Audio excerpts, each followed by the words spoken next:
Before we drift into tonight's tale of the most overrated Adventure Time episodes, I'd love to know where in the world you're watching from tonight.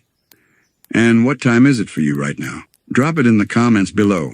It's always magical, seeing how far and wide this sleepy little community reaches. All right, lights low, blankets up. Let's begin. Our first stop tonight takes us all the way back to the very first episode of Adventure Time, the one that officially started this whimsical, candy-coated journey. Slumber Party Panic. Just saying that title might bring back a flood of memories. Maybe you remember your first time seeing Finn and Princess Bubblegum running through the Candy Kingdom. Bright colors bouncing across the screen as gumball guardians loomed in the background. Maybe you even remember the first time you realized that this weird little show was not like any other cartoon you'd seen before. But here's the thing.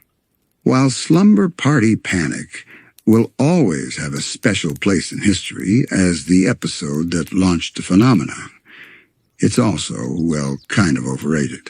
And I say that with all the love in the world. Tonight, as we cozy up and drift deeper into the quiet world of Adventure Time, let's take a slow, gentle walk through why this episode might not be quite the masterpiece some people remember it to be. First, let's set the scene. Princess Bubblegum, in all her pink brilliance, is tinkering away in her laboratory because of course she is. This time, she's experimenting with the dead. Yep, we start this happy little cartoon with Bubblegum trying to bring candy citizens back to life, which is about as Adventure Time as it gets. In the process, she creates a small candy zombie outbreak that quickly spreads through the Candy Kingdom. The stakes are suddenly high, at least for our heroes. Finn is left scrambling to keep everyone safe and keep the candy people from realizing they're in danger because, as Bubblegum reminds him, they have a tendency to, well, panic. Now, when Adventure Time first aired, this episode felt fresh and exciting.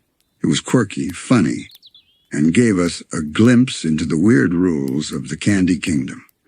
We met the Gumball Guardians, giant stone-faced sentinels who watch over the kingdom and execute orders with unflinching literalness.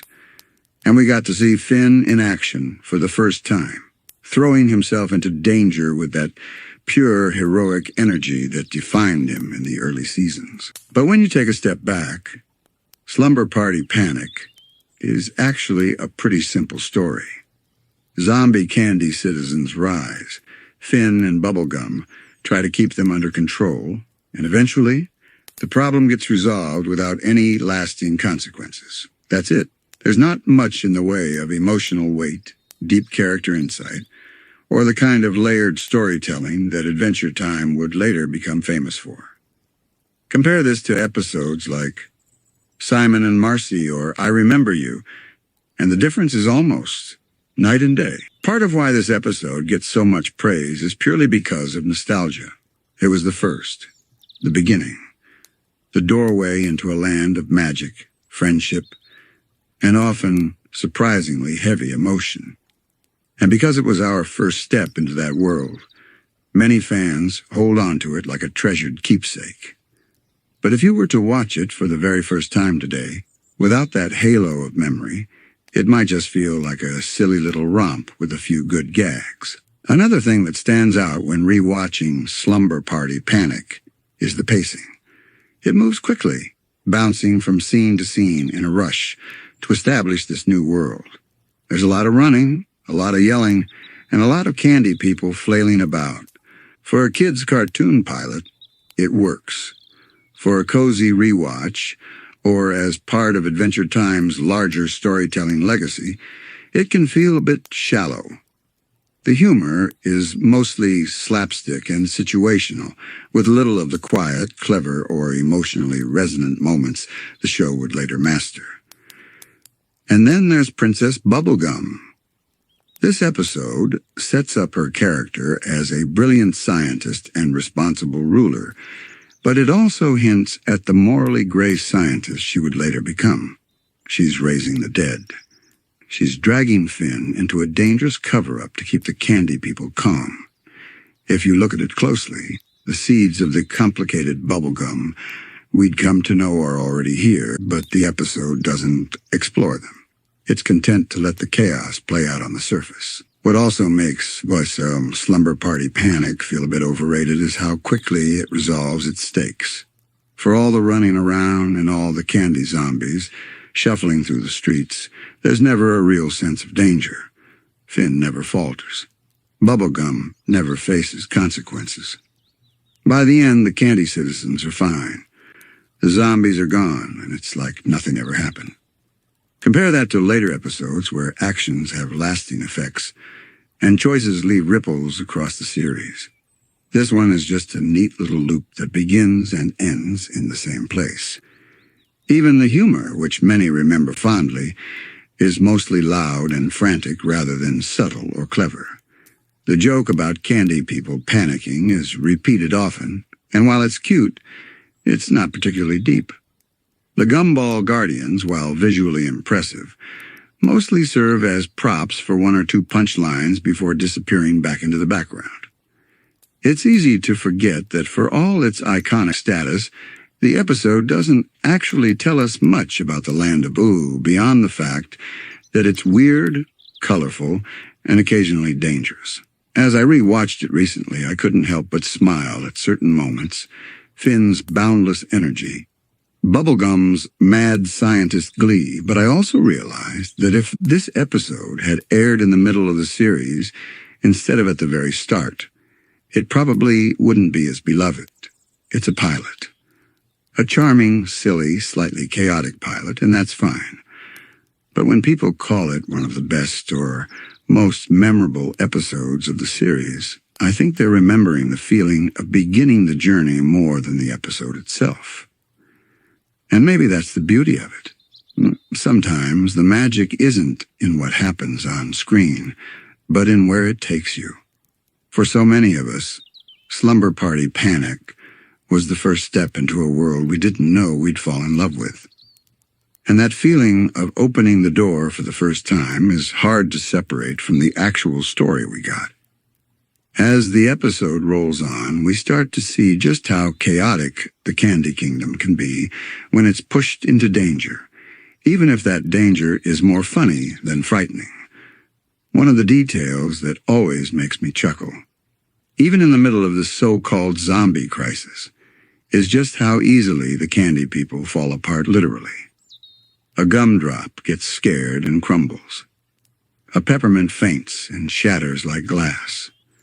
It's a visual gag that's pure adventure time, leaning into this darkly silly tone that makes the danger feel almost like a game. But when you're watching it now with the full series in mind, it's hard to ignore how surface level it all is. The Candy Kingdom is basically a playground for Finn's heroics here, without the deeper world building that would later make this kingdom one of the most fascinating parts of Ooo. Compare this to later episodes like Goliad or Too Young, where the candy people and Bubblegum's decisions are wrapped in real ethical questions. In Slumber Party Panic, they're background props for a loud, frantic pilot episode. And yet there's something oddly comforting about that simplicity. This is an episode that doesn't ask much of you. There are no multiverse mechanics to follow, no emotional gut punches waiting around the corner. It's candy zombies, a hyper little hero, and a princess trying to keep everything from spiraling out of control. It's popcorn storytelling, the kind you can watch half asleep, and maybe that's part of why it works so well for a sleepy rewatch, even if it doesn't hold up as one of the best episodes. One thing I find fascinating when looking back is how the humor lands differently now. As a pilot, it's built to grab your attention with energy and silliness. Finn shouting mathematical or algebraic was part of the show's early charm, and hearing it again brings back that wave of nostalgia. But after watching Finn grow into a more layered character, his early catchphrases feel almost like looking at baby pictures cute, but not the whole story. Then there's the reveal of the Gumball Guardians, these massive, stoic protectors with glowing eyes and booming voices. In this first episode, they mostly serve to establish that the Candy Kingdom has some muscle.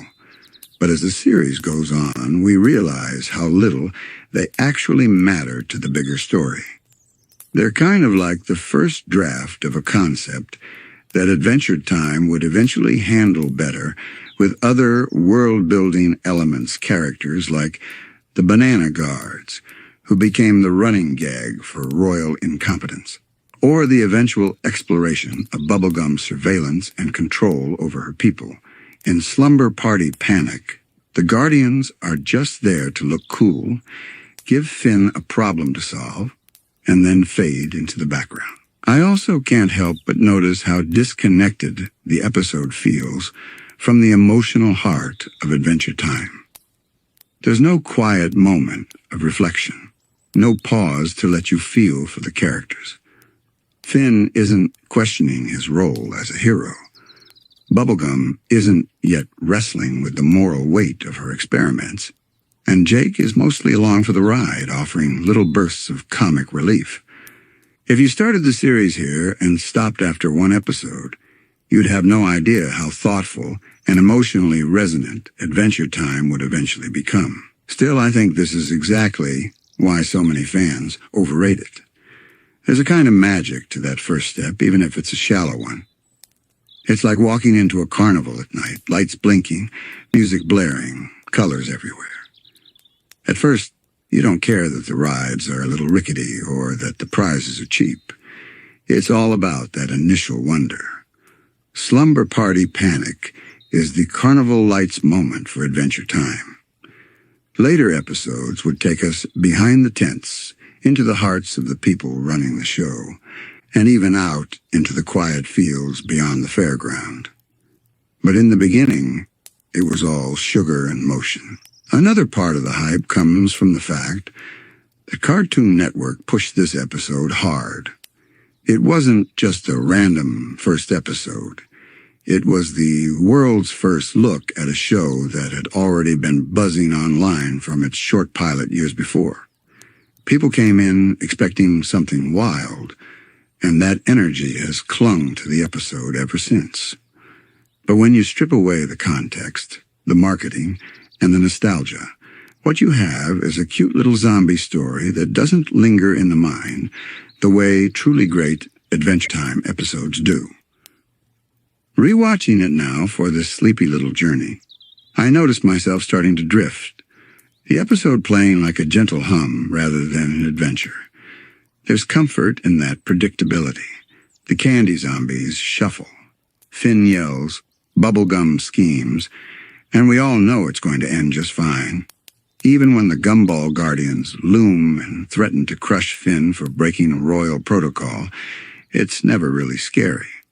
It's a bedtime story in its own right, just not one of the deeper ones. And perhaps that's why I wanted to start tonight's list here. Slumber Party Panic is a perfect example of how hype and memory can inflate something beyond what it really is. It's not a bad episode at all. It's fun, it's colorful, and it gave us a doorway into one of the most beloved animated worlds ever created. But if we're talking about episodes that get more praise than they probably deserve, this one is a gentle first entry, overrated, but in the most harmless, nostalgic way. As the episode continues, one of the moments that always stands out to me is the sequence where Finn scrambles to keep the candy people from realizing the zombies are among them.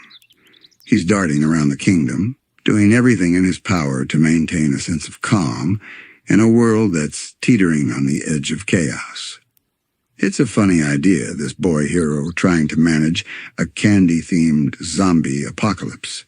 But when you look at it with the wisdom of a full series rewatch, you notice how this early Finn is almost a caricature of a hero. He doesn't hesitate, he doesn't doubt, and he doesn't yet carry the emotional scars that would make his later stories so poignant. This is Finn in his purest, simplest form, a kid who wants to save the day because That's what heroes do. And in many ways, that's why Slumber Party Panic feels so light. There's no weight yet. It's like the surface of a lake on a still day. Pretty, reflective, but shallow enough that you can see the bottom. Jake, meanwhile, is almost a background character here.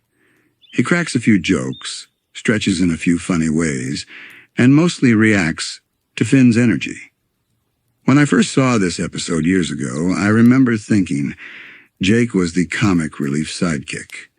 And for this episode, he really is. It wouldn't be until later seasons that Jake became a source of surprising wisdom and even emotional depth. Here he's the sleepy, joking friend along for the ride, a role that fits tonight's bedtime theme perfectly. Then we get to the part that really cements this episode as a light, almost disposable adventure. The resolution. Princess Bubblegum, ever the problem solver, whips up a quick solution to neutralize the zombies, and the crisis fizzles out as quickly as it began. No lingering danger, no emotional reflection, no ripple effect that would carry into future episodes. By the end, the Candy Kingdom is whole again, the Candy people are none the wiser, and life snaps back to the cheerful status quo. Compare that to later episodes where mistakes have consequences. When Bubblegum meddles in science during Goliad, we see the fallout of her hubris. When Finn faces heartbreak or makes impulsive choices in later seasons, the story carries that weight forward. In Slumber Party Panic, none of that exists yet. It's a bubble bright, sugary, and safe. And while that makes it comforting for sleepy watch, it also makes it one of the easiest episodes to call overrated. I also find it interesting to think about how Adventure Time evolved its sense of humor. In this first episode, the comedy is broad and loud. A candy citizen panics and literally explodes into a pile of sweets. Finn shouts heroic catchphrases at the top of his lungs. Characters scream, flail, and bounce across the screen. For a brand new show aimed at catching kids' attention, it makes perfect sense. But for viewers who fell in love with the show's quieter, more reflective comedy later on, it can feel like a relic from a different era. And yet, as much as I call it overrated, I can't deny there's charm in that chaos. Watching Finn sprint through the streets, trying to keep everything under control, is like watching a puppy knock over a stack of blocks. It's silly, it's frantic, and it's impossible to take too seriously. In a way, that innocence is part of the show's foundation. Without this sugar rush of an opening, the later emotional punches wouldn't hit as hard. It's because we started here in this colorful and harmless little world that we were able to appreciate how far the series grew. There's also a subtle detail I always notice on rewatches. The way Princess Bubblegum's actions foreshadow her more complex moral decisions. She's casually raising the dead. She's manipulating Finn into lying to the candy people. She's keeping secrets to maintain control. At the time, it all feels like simple cartoon logic. But with hindsight, we can see the threads of the morally gray ruler she would become. If anything, this first episode is a seed, a soft hint that under all the pink frosting, the Candy Kingdom is run with a touch of cold calculation. It's the kind of thing you can miss if you're just caught up in the sugar-coated chaos. And this is where the concept of overrated becomes interesting. People remember this episode as a classic, as the one that started it all. But most of that love comes from the feeling of discovery, not the storytelling itself. If someone were to watch Adventure Time for the first time today, starting here without the weight of nostalgia, I think they'd smile, maybe chuckle, and then forget most of the details by the next morning. It's fun in the moment, but leaves only the lightest footprint in your memory. For a bedtime viewing, though, that can actually be a blessing.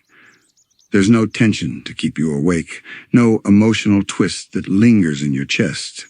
Just Finn running, bubblegum scheming, candy zombies wobbling, and the knowledge that, in the end, everything will be just fine. As the candy citizens cheer and return to their happy, oblivious lives, you can almost feel yourself sinking deeper into your pillow, the bright colors fading in your mind's eye like the last glow of a nightlight. And maybe that's the real charm of Slumber Party Panic. It's an episode that works better as a lullaby than a legend. It's the soft beginning of a story that would eventually soar to incredible heights. For tonight's sleepy journey, it's the perfect first stop. A reminder that not all overrated episodes are bad. Some are just simple, sweet, and better enjoyed with your eyes half closed, letting the candy-colored chaos wash over you. As the credits of Slumber Party Panic begin to roll in my memory, I find myself reflecting on how much this tiny, candy-colored story represents the early DNA of Adventure Time, and why that DNA is both charming and, in its own way, limiting. The episode feels like a brightly wrapped candy, sweet, colorful, fun to look at, but gone in a single bite. And maybe that's why it's held up as a classic by so many. It's easy to love things that ask so little of us. When you really think about it, this first adventure is a little microcosm of the optimism that drew people to Adventure Time in the first place. The world is strange, but not yet dangerous. Problems appear and disappear like bubbles. Finn is the eternal optimist, a hero who hasn't yet learned that being a hero sometimes means failing, or that victories can come with complicated feelings. Even when the candy zombies shuffle toward the camera, it's hard to feel any real fear. Everything is soft, pastel, and harmless. This, of course, is why many viewers overrate it. Nostalgia tends to polish the memory of beginnings. People remember where they were, what they felt, and the thrill of seeing something new rather than the story itself. If you ask longtime fans to rank the most iconic episodes, this one almost always appears high on the list, not because it's layered or profound, but because it's where we fell in love for the first time. It's the first chapter effect, and it's powerful. Revisiting it now, though, is like returning to your old childhood playground. It's still there, still familiar, but smaller than you remembered. The swings don't go as high, the slide isn't as fast, and you can see all the worn edges you never noticed as a kid. That doesn't make it bad. It just means it belongs to a simpler time. There's one small moment I always pause on during rewatch, and it's not a big joke or a plot twist. It's Finn smiling, holding on to his sense of duty with almost naive confidence. He doesn't hesitate to help Bubblegum, doesn't question the morality of hiding the truth from the candy people, and doesn't let fear touch him for a second. In a way, that image of Finn is like the episode itself, bright, simple, full of energy, and not yet weighed down by the beautiful complexity that would come later. When I think about the journey Adventure Time would go on the heartbreaking songs, the post-apocalyptic revelations, the surreal and sometimes even existential storytelling, it's almost funny to see where it all began. Just a boy, his stretchy dog, a princess with a secret lab, and some bumbling candy zombies. And yet this is the kind of episode that feels like a gentle sigh at the end of the day. You can close your eyes during half of it and still follow along.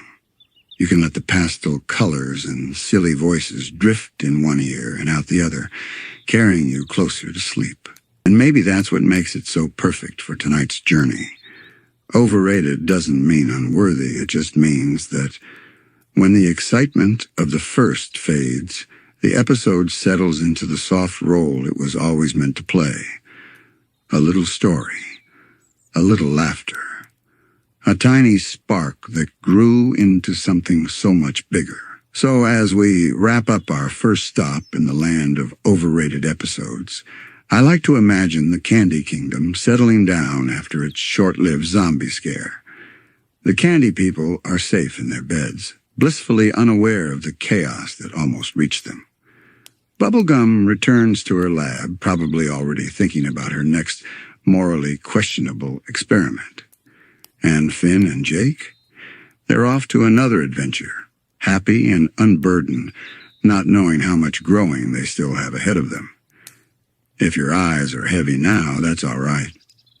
This first segment is meant to feel like that first drowsy step into the Land of Ooo, familiar and safe. But don't drift off just yet, because our next stop tonight takes us to an episode that might surprise you how often it appears on fan favorite lists. And yet, when you really sit with it, under the quiet of a sleepy night, you start to realize maybe it's just not as great as everyone says.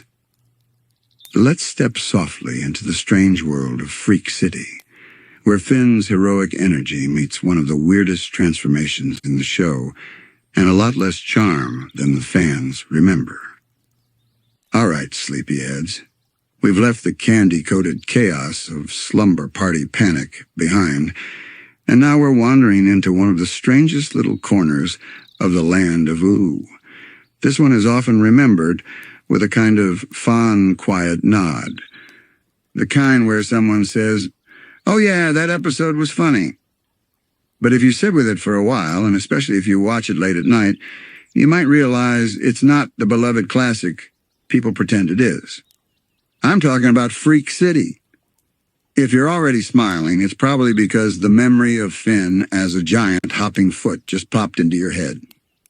Yes, this is that episode, the one where our heroic boy ends up transformed into a walking, talking foot with arms and a face.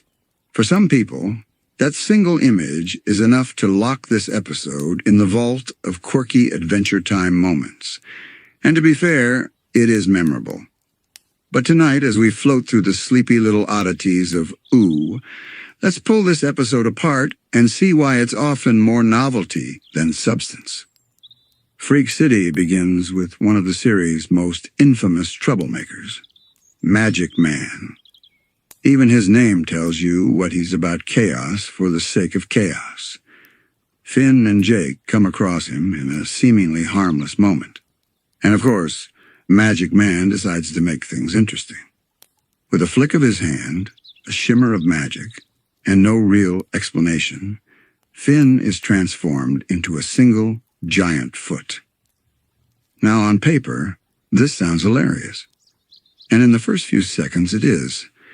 Seeing Finn's horrified face squashed onto the side of a dirty foot, hopping and wobbling down a dirt road, is exactly the kind of surreal, gross-out humor that got kids giggling when the episode first aired. But that's the thing, most of the humor here is visual and shallow. Once you've seen Finn as a foot and laughed, the joke doesn't really go anywhere new. This is where the episode starts to stumble. Adventure Time is often celebrated for its ability to take a weird premise and give it heart. Think of Puhoi, where a pillow fort turns into an entire life lived in another dimension. Or Shh, where a silent game with Jake turns into this whimsical dance of expressions and imagination. Freak City, on the other hand, just leans into its strangeness without giving us much else. Finn hops around, embarrassed and frustrated, and the episode feels like it's running in circles literally, because he can barely move without tumbling. Eventually, Finn discovers that he's not alone. There's an entire community of so-called freaks, each cursed in some bizarre and inconvenient way. There's a guy with a huge nose, a girl who's all lumped and squished, and a few other oddities scattered around like props in a visual gag. And this is where the heart of the episode should be, this idea of belonging, of embracing your differences, of finding strength in what makes you unique. It's all right there, hidden under the surface, but the episode never truly commits to exploring it. Instead, the humor stays mostly on the outside. The freaks dance, they sing, they try to rope Finn into joining their weird little society, and all the while he just wants to get back to normal. And that's really the central tension. Finn isn't learning a lesson. He's not embracing the strangeness. He's just enduring it. By the time he confronts Magic Man again, the whole experience feels more like a prank than an adventure. Rewatching this for our sleepy journey tonight, I realized how little emotional footprint this episode leaves. Sure, the foot transformation is unforgettable in a meme kind of way, and Magic Man's chaotic energy is always fun to see in small doses. But after the first laugh, the episode drifts into a kind of repetitive rhythm. Finn complains. The freaks encourage him to join them. Magic Man pops in to taunt him. And then, eventually, everything snaps back to normal. There's also this subtle feeling of frustration that runs through the story. Early Adventure Time often played with random weirdness, and sometimes it worked beautifully. But here, the randomness doesn't really lead to any character growth or emotional depth. Finn doesn't learn to appreciate the freaks. He doesn't come away with a new perspective. And Magic Man's mischief doesn't teach him or us much of anything. By the end, Finn is himself again. Magic Man floats off to cause trouble another day. And the world of Ooo goes back to spinning without consequence. From a bedtime perspective, though, this episode is almost perfect. It's light, it's silly, and it has that wandering, meandering quality that makes it easy to drift off to. You can almost imagine yourself hopping alongside Finn, feeling the soft dirt roads under your foot well, your whole self as a foot, and hearing the distant, silly song of the freaks echoing in the night. It's a weird, harmless dream of an episode. And maybe that's why people keep saying they like it, even if they can't quite explain why. As Finn hops into the hidden corner of Ooo, where the freaks live, the tone of the episode shifts into something that almost feels like a playground for oddities. This little society is tucked away, out of sight, as if the world has quietly forgotten about them. They're all living together in this dusty, makeshift town, and they greet Finn like an old friend. They're excited to have a new freak among them, and to them, it's an invitation to belong. This could have been the emotional core of the episode. A story about acceptance, about realizing that even if the world sees you as strange or broken, there's a place where you can be celebrated. But Freak City doesn't quite take that step. Instead, the freaks feel more like a visual gag than fully realized characters. They're excited to sing and dance, and they try to convince Finn to embrace his new life, but we never really learn much about them beyond their appearances. Finn's reaction is the same every time. He refuses to accept this new identity. He doesn't want to belong to a group that celebrates being cursed. He wants to fight back, to reverse the magic, and to get his old self back. There's a stubbornness to him here, a kind of single-mindedness that feels almost childlike. And maybe that's the point. Early Finn is a straightforward hero. He doesn't find beauty in the strange or the broken yet. He just wants to leap, swing his sword, and feel like the boy who saves the day. Meanwhile, the freaks try to pull him into their cheerful little routine. They throw him a party, they lift him up on their shoulders, and they celebrate his arrival as if he's some kind of champion of their weird way of life. Watching it now, it's almost uncomfortable in a funny way. You can sense that these characters are trying to create joy in their own isolation. But the episode never slows down enough to explore the sadness or loneliness that would naturally come with that life. Then there's Magic Man. Every time he appears, he reminds us that this whole ordeal is nothing more than a prank to him. He's not trying to teach Finn a lesson or punish him for a flaw. He's just entertaining himself. And that, I think, is what makes the episode feel hollow on rewatch. In Adventure Time's best episodes, the weirdness serves a purpose. A magical transformation, a bizarre side quest, or an otherworldly encounter usually leaves some kind of mark on the character. Here, Magic Man's mischief is pure chaos, and by the end, it might as well have never happened. Even visually, the episode leans heavily on its initial joke. Finn as a foot is funny the first time you see it, but for the rest of the episode, most of the humor is just Finn struggling to hop around or falling over. By the time the freaks start parading him through their town, you've seen the gag enough that it loses its punch. It's a rare case where Adventure Time's surreal creativity feels one note instead of endlessly surprising. Still, there's something oddly cozy about the way the episode meanders. The world of the freaks is small and quiet, almost like a hidden dream space. You can imagine the warm, dusty ground beneath Finn's foot, the gentle hum of their simple lives, and the distant laugh of Magic Man echoing like a mischievous wind. It has that soft, sleepy rhythm where not much truly happens, which makes it perfect for a late-night watch. And yet this is exactly why it ends up on my list of overrated episodes. Fans remember Freak City as this hilarious, iconic moment because of Finn's transformation. But if you remove that one image, what's left? A simple prank, a shallow visit to a hidden society, and a resolution that wipes the slate clean. It's an episode that coasts on its weirdness without giving us the emotional or narrative depth that would make it timeless. As I let the memory of it play out like a soft, wandering dream, I can almost hear the quiet celebration of the freaks fading into the night, like the sound of a music box winding down. And somewhere above it all, Magic Man floats away, laughing to himself, already thinking about the next random bit of chaos he'll sprinkle across Ooo.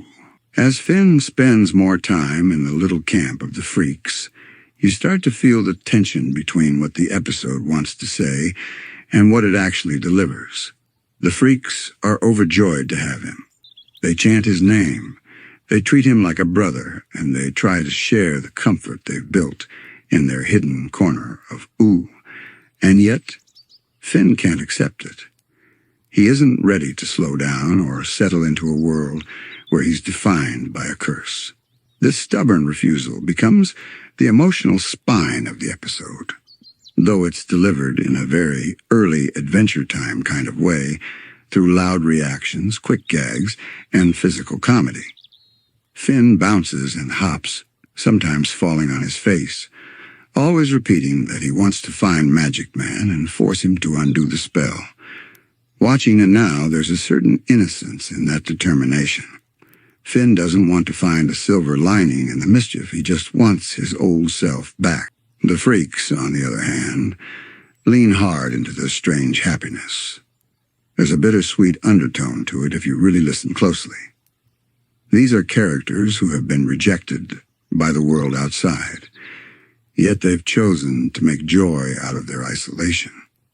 They've found each other, and in that tiny community, they can laugh and celebrate without judgment. In another series, or even in a later Adventure Time episode, this could have been a profound story about finding family in unexpected places. But here, it mostly stays in the background, a faint whisper under the louder humor. Eventually, Finn does what Finn always does. He decides to fight back. His plan is simple. He's going to confront Magic Man and demand that the curse be lifted. The freaks, who have resigned themselves to their new forms long ago, don't believe it's possible. But Finn has that unshakable early-season optimism, the kind that says no problem is permanent and no curse can stick to a hero forever. When he finally faces Magic Man again, the scene plays out with the kind of chaotic energy that defined his early appearances. Magic Man toys with Finn, floating around, laughing, throwing taunts like candy wrappers in the wind.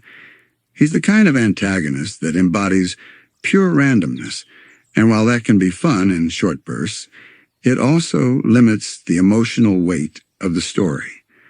Finn's struggle here doesn't really reveal anything about himself, and Magic Man doesn't grow or change either. It's just a little storm of weirdness that passes as quickly as it comes. Finn manages to prove himself, not through a grand battle or a clever plan, but simply through persistence. He refuses to give up, even when the odds seem stacked against him. And in the end, Magic Man decides to lift the curse, not because Finn has learned a lesson, but because he's entertained enough to move on. It's a resolution that feels like the punchline to a long joke, rather than the end of a meaningful story. And that's really where the sense of hollowness sets in. By the time Finn is hopping back into his normal body, nothing in Ooo has changed. The freaks remain in their dusty little hideaway, still celebrating their strange forms. Magic Man drifts off to cause trouble another day. And Finn and Jake head home, ready for another adventure, having learned well, not much at all. It's the kind of episode that makes you smile once and then quietly fades from memory. And yet it pops up on fan lists, highlighted for its iconic moments. That's the power of a single weird image. Finn as a giant foot will always stick in the mind. But when you slow down and watch the episode with a little more attention, you realize it doesn't have the same staying power as Adventure Time's greats. Still, as a bedtime story, it has its charm. There's something soft and almost dreamlike about the freaks' hidden village, the warm dirt roads under the starlight, and the distant sound of their cheerful, if slightly off-key celebration. Even Magic Man's laughter, echoing faintly in the night sky, feels more playful than menacing. It's the kind of episode you can let wash over you like a silly dream, knowing that by morning the details might blur, but the feeling of gentle weirdness will remain. By the time Finn and Jake leave the little village of freaks behind, the episode is already folding back into the familiar rhythm of early Adventure Time. The world resets, the adventure ends, and life goes on as if nothing ever happened. This is one of the reasons Freak City feels like a soft, passing dream rather than a memorable journey. The freaks wave goodbye, still content in their secluded home. Their world is small but happy, and maybe that's a quiet lesson hidden in the background. They don't need to return to the wider Land of Ooo to feel whole. They built a place where they can exist without judgment. But because the episode never dives into their inner lives, that meaning only glimmers faintly, like a candle behind a curtain. For most viewers, it's a quick joke and a funny parade of odd characters, and then it's gone. Finn, meanwhile, seems completely unfazed by the whole experience once he's back to normal.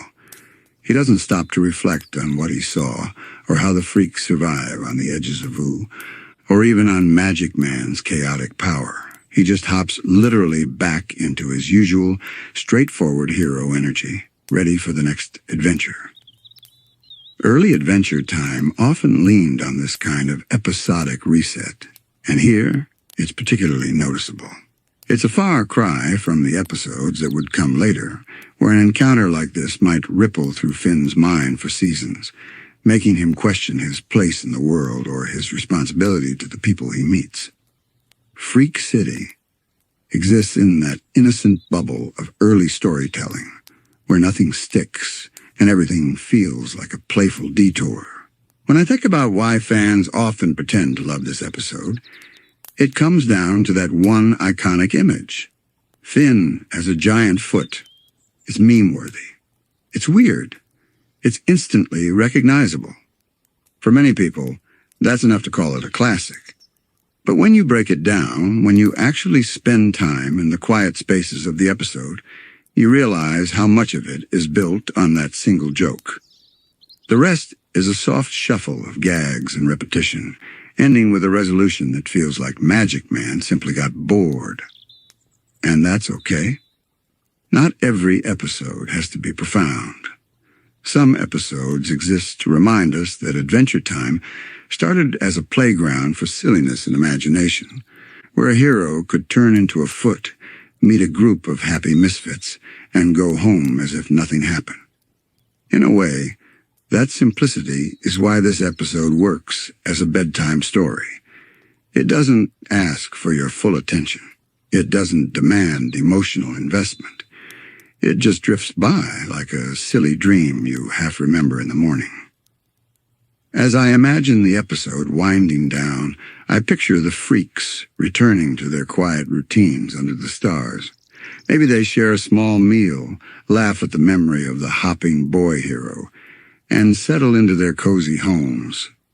Somewhere far above them, Magic Man floats through the night, humming to himself, his laughter scattering across the sky like fireflies.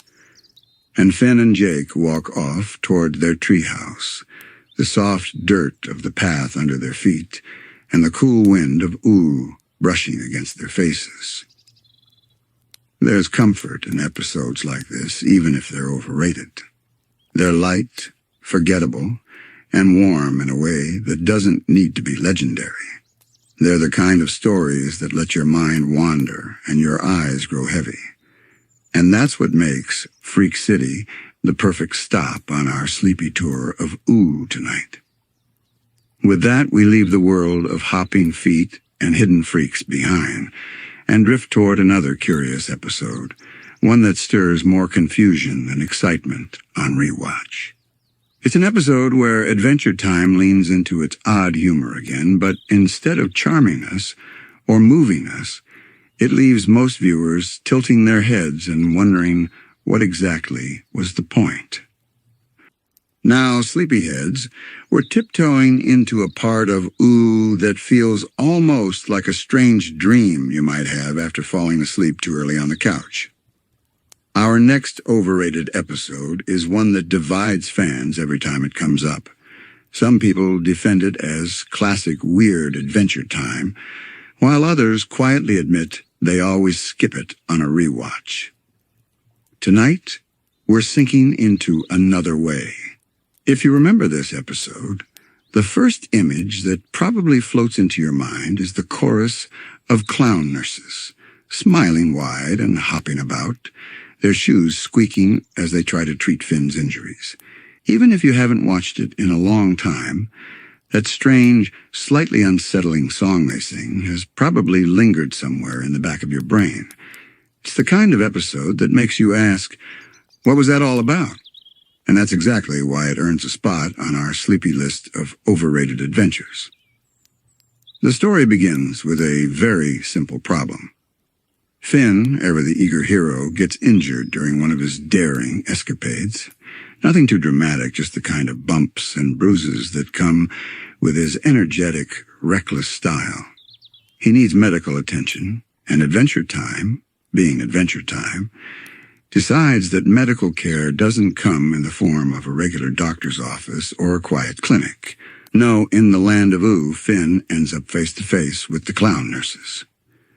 The clown nurses are one of those creations that perfectly capture the show's early absurdist energy. They're brightly colored, their faces are painted in permanent cheer, and they bounce and dance as they tend to patients. But instead of being comforting, they're a little unnerving. Their constant smiles and sing-song voices feel just slightly off, like a carnival you wandered into after dark, where everything looks familiar but not quite right. For kids, it might have been funny. For older viewers or sleepy rewatchers, it can almost feel like you slipped into a lucid dream. Finn, of course, wants nothing to do with them. And this is the first key to understanding why this episode feels so odd, and, for many, underwhelming. The central conflict isn't a battle with a villain or a quest through an emotional landscape. It's Finn refusing care from the clown nurses because he insists on doing things his way. This stubborn streak defines the whole episode. Finn believes that relying on someone else to heal him, especially these bizarre, singing clowns, is the wrong approach.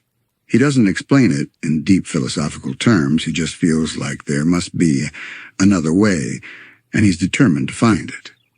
This is where the episode gets its title and its entire premise. Finn literally hops out of the clinic and sets off on a journey to heal himself through sheer determination and improvisation. The adventure that follows is as surreal as it is meandering. Finn limps and stumbles through the Land of Ooo, trying to solve his problem with an endless string of trial and error methods. He wraps himself in leaves. He tests out makeshift splints. He ignores the advice of characters who offer easier solutions. And all the while, those clown nurses loom in the background of the story, like a recurring, giggling reminder that he's choosing the hard road for no reason at all. On the surface, you might expect this setup to lead to a heartfelt lesson, maybe about pride, or independence, or the value of accepting help. And if you squint, you can kind of see that intention. But the episode never fully lands on a clear emotional message. Instead, it drifts along on its weirdness, letting Finn's stubbornness become both the joke and the plot. Watching it late at night, you start to feel that same wandering energy seep into your own thoughts. The scenery shifts softly as Finn travels past quiet streams, over gentle hills, through sparse forests, where the air feels still and unreal. It's an episode that moves like a lazy river, carrying you somewhere but never in a straight line.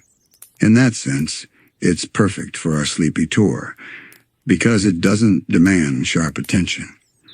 It lets your eyelids grow heavy while the soft, silly images float by.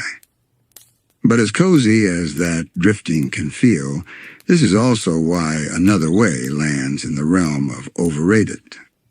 Fans often talk about it as a classic weird episode, but when you really sit with it, you realize not much actually happens. The story repeats itself in small loops. Finn refuses help, tries something foolish, fails, and limps onward. The clown nurses appear again and again like a carousel spinning in the background, colorful and loud but going nowhere new. And then there's the tone. Adventure Time has always been known for balancing its absurdity with warmth or emotional weight. Even episodes that are mostly silly tend to leave you with a little spark of meaning by the end. Another Way, on the other hand, drifts right up to the edge of saying something important and then hops away, just like Finn. As Finn stumbles further from the clown nurses, the Land of Ooo stretches out before him like a slow-moving dream. Rolling green hills, quiet rivers, and distant mountains pass by in the background. For all its strangeness, this episode has a subtle beauty in its pacing long stretches, where Finn is just wandering, muttering to himself, and trying one improvised fix after another. It's almost like a soft lullaby in motion. He ties sticks to his legs to act as crutches, wobbling like a newborn fawn. He wraps himself in layers of leaves and vines, convinced that nature will lend him its healing energy. He even tries to power through by sheer force of will, hopping and shouting with determination, only to tumble into a bush or a puddle moments later. Each attempt fails in the most gentle, comedic way possible, as if the world itself is sighing and telling him to slow down. This is where the sleepy rhythm of the episode really settles in. It loops between these quiet moments of Finn experimenting and the occasional intrusion of the clown nurses, who always seem to appear at just the right time. Their voices carry across the landscape in cheerful, sing-song tones, promising comfort if he'd just give in and let them help. But Finn plugs his ears and pushes forward, stubborn as ever, clinging to his belief that he has to do this on his own. For a while, it almost feels like the episode is trying to teach a clear moral about independence or self-reliance. Finn's refusal to accept help seems like a childish impulse, and you start to expect that he'll have an aha moment, where he realizes that relying on others isn't weakness. But the episode takes its time, wandering through scenes that are more about visual gags and repetition than building to that payoff. There's one moment that always sticks with me during these middle scenes. Finn, exhausted and still limping, rests under the shade of a large tree. The wind rustles through the leaves, and for a brief moment, the episode slows to complete stillness. No music, no shouting, just Finn breathing and looking around as if he's forgotten what he was even doing. It's the kind of scene that feels like it belongs in a dream you might half remember when you wake up. Then, of course, the clown nurses appear again, breaking the silence with their squeaky shoes and overly cheerful voices. They surround Finn with their bouncing movements and painted smiles, and he bolts once again, choosing the harder path for no real reason other than his pride. It's funny in a gentle, almost absurd way, but it also highlights why this episode feels hollow compared to Adventure Time's best. The cycle repeats over and over. Offer help, refuse help, stumble forward. Rewatching it now, I couldn't help but notice how little impact this story leaves. Finn doesn't meet any new friends or uncover any hidden truth about himself. The clown nurses, while memorable for their uncanny appearance, are more like a background chorus than actual characters. And the world around him, while beautiful and quiet, is mostly just a moving backdrop for his wandering. But from a sleepy perspective, this can actually be comforting. The predictability of the cycle, the way Finn keeps failing and trying again, gives the episode a rocking chair quality, like a soft motion that lulls you deeper into rest. Even the clown nurse's repetitive song, strange as it is, starts to feel like a kind of lullaby after the third or fourth time it appears. And yet, it's this very simplicity that makes Another Way feel overrated when people talk about it as a standout episode. It's not bad, it's just empty. The humor is gentle, but not especially clever. The emotional arc is barely there, and the episode's message, if it has one, never really lands. Finn's journey isn't transformative, it's just a long walk punctuated by clown cameos and little failures. By this point in the episode, as Finn keeps limping along under the soft ooh sky, you can almost feel yourself slowing down with him. The landscapes roll by like moving paintings, the music hums quietly in background, and the world of Adventure Time turns into a soft blur of colors and wandering thoughts. It's the kind of episode that doesn't grab you by the hand, it just drifts past, like a cloud crossing the moon. As Finn's wandering continues, the repetition begins to sink in. Not just for him, but for us as sleepy travelers along this quiet path. Each step of his journey feels a little heavier, his makeshift splints and leafy bandages falling apart as quickly as he throws them together.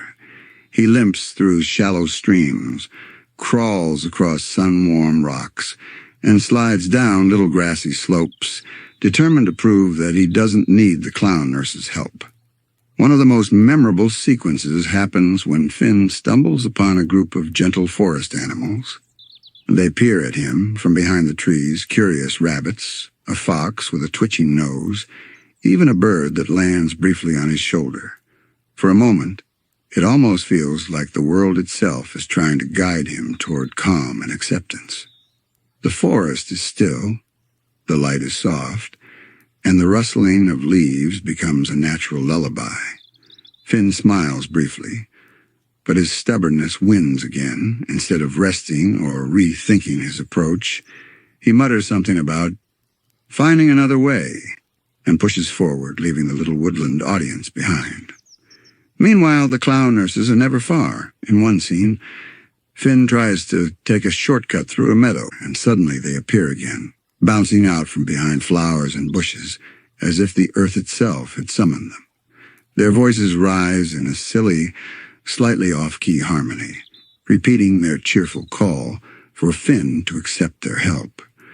It's strange how their presence is both funny and a little unnerving. They're too happy, too insistent, and the episode leans into that uncomfortable whimsy.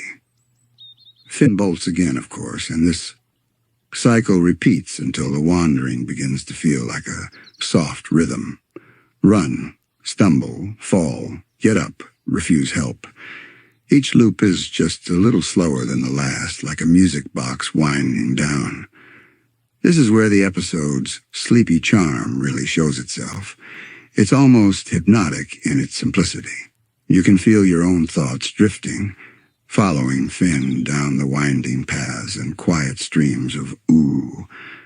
Eventually, his stubbornness catches up to him. After one particularly clumsy attempt to cross a small ravine, he slips and lands in a shallow pool, soaking wet and shivering. He groans and tries to get up, but his legs simply give out under him. This is the low point of the episode, the moment where Finn's independence finally collides with the reality of his situation. He's tired, he's hurting, and all his attempts at self-healing have led him right back to the ground. And that's when, like a recurring dream, the clown nurses arrive once more. They waddle into the scene, shoes squeaking, faces painted with that eternal cheer. This time, Finn doesn't run. He's too exhausted to fight them off, too sore to keep hopping through the wilderness. The nurses scoop him up gently and begin their bouncy, silly treatment routine, singing their song and patting him with cartoonish care. From a storytelling perspective, this is the resolution, Finn finally accepting help. But even here, the moment lands softly, almost forgettably. He doesn't reflect on his journey, he doesn't have a heartfelt realization, and he doesn't thank the nurses in any meaningful way. He simply endures the treatment, gets better, and the episode slides toward its ending like a pebble rolling down a hill. This is part of what makes Another Way feel so empty on rewatch.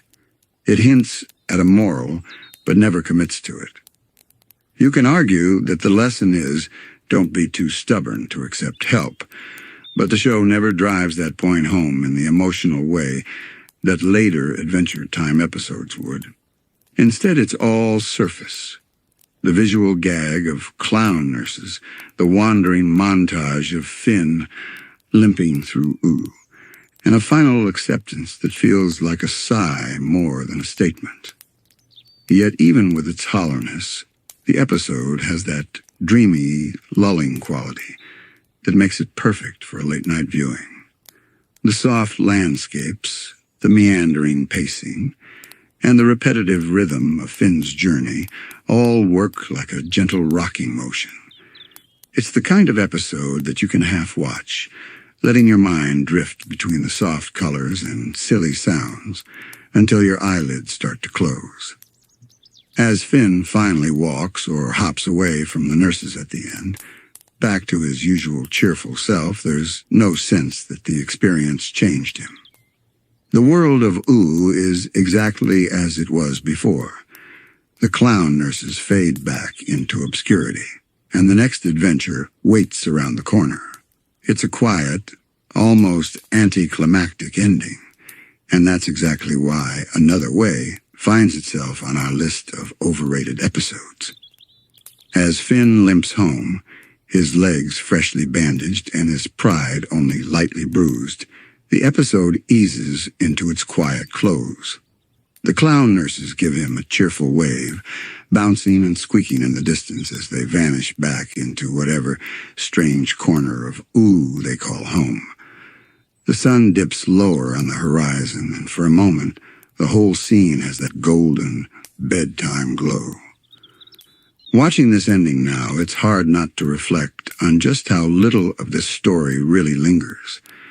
Finn doesn't pause to reflect on why he was so stubborn. He doesn't even glance back at the clown nurses with a sense of gratitude or newfound understanding. Instead, he just shrugs it off as if the entire adventure was a tiny hiccup in the endless rhythm of his heroic life. That's the part that makes this episode feel so airy, so unsubstantial compared to Adventure Time's later masterpieces. Other episodes give us quiet reflections, moments of self-discovery, or even bittersweet lessons tucked under the humor. But another way feels like a story that drifts right past you. Finn is the same at the end as he was at the start, stubborn, impulsive, and lucky enough that Oo's gentle world always gives him a soft landing. The clown nurses, too, leave no lasting mark. They appear, they sing, they bounce, and they fade away. They are memorable for their uncanny design and their off-key cheer, but beyond that, they exist as a one-time joke. Even Magic Man, who often brought a sense of mischief and menace to his appearances, isn't around to add stakes or lasting consequences. This is an episode entirely about mood-wandering, looping, drifting without much to hold on to once the credits roll. And yet, in that way, it fits perfectly into our sleepy little journey tonight. Some episodes don't need to be profound to be soothing. The soft landscapes of Ooh, the rhythmic plod of Finn's hopping and stumbling, and the occasional squeak of clown shoes all combine into a kind of surreal lullaby. Watching Another Way late at night is like being rocked in a hammock of mild absurdity. You can let your mind wander without fear of missing a crucial plot point. And before you know it, your thoughts drift into that cozy space between waking and sleep. That's the hidden charm of an overrated episode like this one. People talk about it more than it deserves because it's weird, because it sticks out visually, and because its song and dance silliness leaves a faint echo in your memory. But when you truly sit with it, the story is as light as a feather, leaving no dent in the world of Ooh and no lasting impression on Finn or the audience. I like to imagine the episode ending not with Finn walking home, but with him lying in the grass under the fading sun, finally still, letting the world hold him for a while. The trees sway gently, the sky shifts to twilight, and the last distant sound of clown laughter drifts on the wind. In that quiet moment, the lesson the episode never says out loud finally hums through. Sometimes letting go and letting others help is the simplest, softest way forward. So, with Finn safe and Ooh returning to its peaceful hum, we let this odd, floaty little story slip into our list of overrated episodes. Another Way is a gentle reminder that not every adventure has to be a grand epic, and not every episode that makes people smile is truly great. Some are just soft, silly detours, perfect for letting our sleepy minds drift along. But our bedtime walk through Ooh doesn't end here. Our next stop takes us to a much louder, more dramatic story, one that many fans point to as a moment of emotional intensity, but which, on rewatch, reveals itself to be more spectacle than substance. It's a tale of towering ambition, skyward escape, and a hero's frustration spiraling into something almost comical, of emotional intensity, but which, on rewatch, reveals itself to be more spectacle than substance. It's a tale of towering ambition, skyward escape, and a hero's frustration spiraling into something almost comical. Tonight we're climbing into the tower. If you remember the setup, this is the episode that follows one of Finn's most life-changing moments, losing his arm in the Season 6 opener. Up until this point, Finn had been the unshakable hero, sure. He'd been sad, heartbroken, and even angry before, but nothing had literally taken a piece of him away. In the tower, we see him wrestle with this loss in a very unusual way. Instead of sitting with his grief, instead of seeking comfort from Jake or Bubblegum or anyone else, Finn decides to build a massive tower straight up into the sky. Now, on paper, This sounds like a brilliant metaphor. A boy who's lost something essential to him tries to physically climb away from his pain, reaching towards something bigger, something that might give him closure. And the show does lean into that idea, at least visually. We see Finn stretching his new grass sword arm into endless planks and beams, stacking them higher and higher until the tower pierces the clouds. It's an image that sticks with you. This lone figure halfway between Earth and the stars, driven by a single-minded need. But here's the thing, while the imagery is striking, the actual emotional depth doesn't quite match it. Much of the episode is spent with Finn alone, muttering to himself, building higher and higher, the world around him fading into a distant blur. We don't really see the raw grief or the tangled complexity of his feelings. Instead, what we get is a kind of surface-level depiction of frustration, loud determination rather than quiet pain. The real kicker is his motivation. Finn's not just building the tower for fun, he's building it to reach the cosmic owl and the strange godlike being called Dad, who he believes is responsible for his arm being gone. This shifts the tone from mourning into something more like a revenge quest. But the way the episode handles that revenge doesn't quite land. Finn's anger feels a little too sudden, a little too big for the quiet build-up we've had. Instead of slowly peeling back the layers of his hurt, the episode jumps into a loud, almost cartoonishly over-the-top meltdown. And that's where the tower starts to wobble. Adventure Time has always been brilliant at balancing the silly and the serious, but here the drama feels a bit unearned. We want to feel for Finn, we should feel for him, but the way the episode presents his grief is so tied to the spectacle of the tower building that it never really digs into his heart. The sadness is hinted at, but we don't get the quiet, aching moments that made episodes like I Remember You or The Hall of Egress so hauntingly effective. That's not to say it's without charm. The visuals of Finn's impossible construction are beautiful in their own way. There's something oddly calming about watching him methodically stretch his grass arm into perfectly aligned platforms, stacking them one on top of the other, the air getting thinner and the sky darker as he climbs. For a bedtime watch, those scenes have a slow, meditative quality. You can almost hear the soft creak of each new plank as it locks into place, the wind whistling gently past. But the moment Finn's inner thoughts come spilling out, the calm shatters. His muttering turns into shouting, his building turns frantic, and his voice fills the empty space with accusations and demands. Instead of drawing us closer to his pain, it pushes us back. It's almost too big for the intimate tone the show usually excels at. The whole meltdown feels like a flash of theater dramatic, eye-catching, but ultimately shallow once the spectacle fades. Rewatching it for our sleepy stroll through Ooo, I found myself wishing the episode had lingered more in the quiet. Imagine if we'd seen Finn stop building for a moment, sitting on one of those platforms high above the clouds, just breathing, looking down at the tiny world below him, remembering the moment he lost his arm, letting the silence speak for him. That's where Adventure Time usually shines, in those still, aching moments where nothing needs to be explained. Instead, the tower keeps pushing higher, both literally and emotionally, until Finn is less a grieving boy and more a caricature of obsession.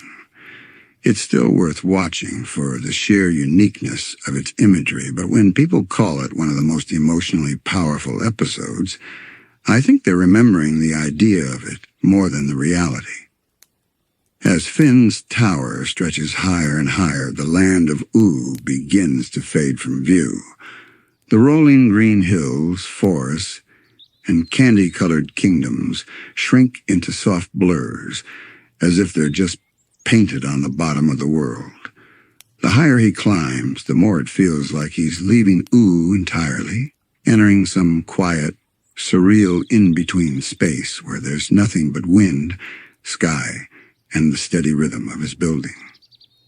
For a little while, the episode settles into this rhythm, and it's here that the tower becomes oddly soothing.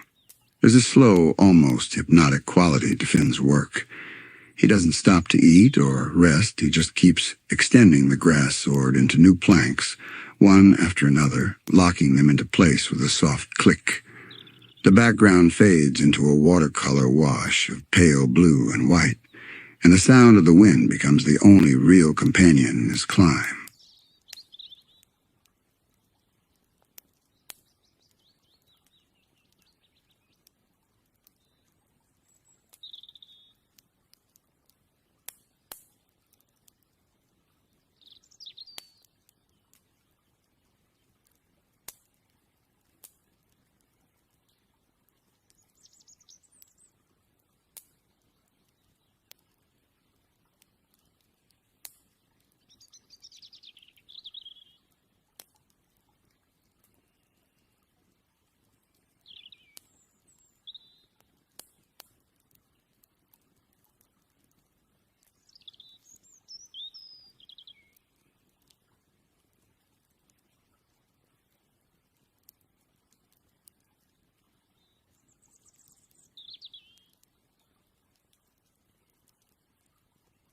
This is where the episode starts to tilt away from its calm, dreamlike ascent, and toward its louder, more uneven, emotional beats.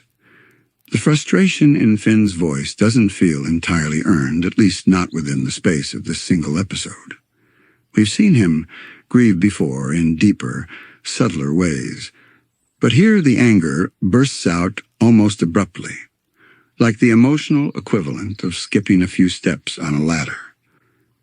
The show tries to balance this by weaving in small moments of introspection.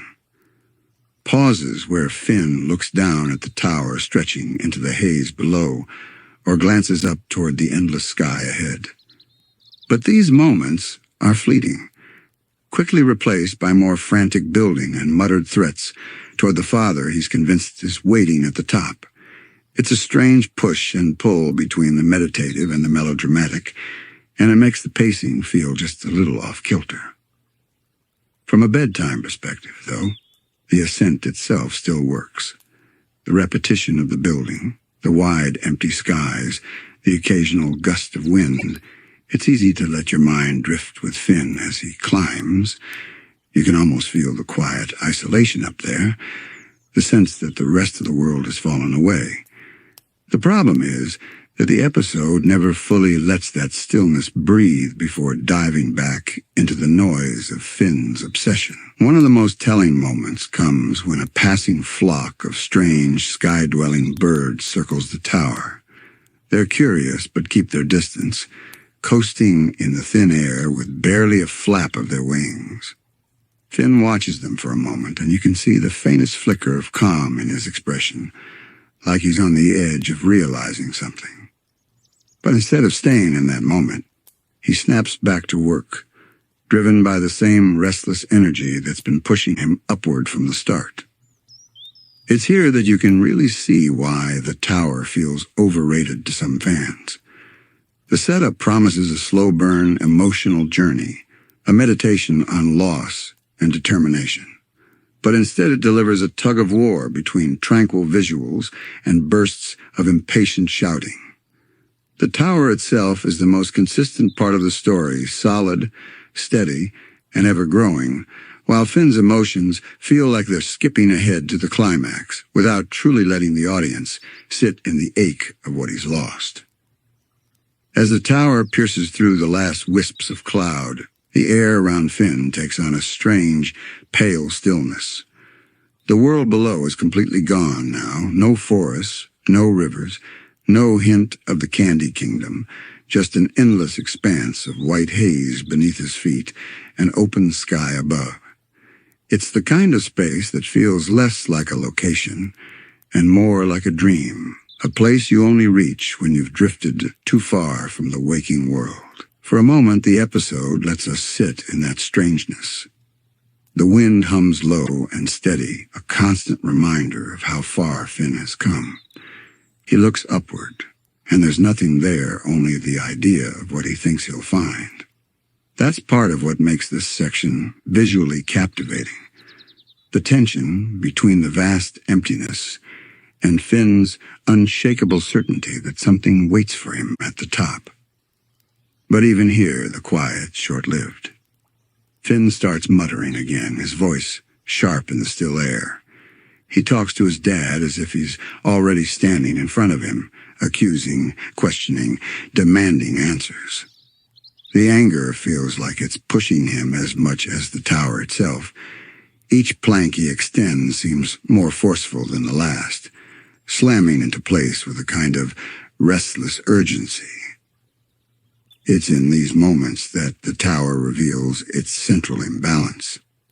The imagery and setting suggest a story about isolation, grief, and a long climb toward acceptance.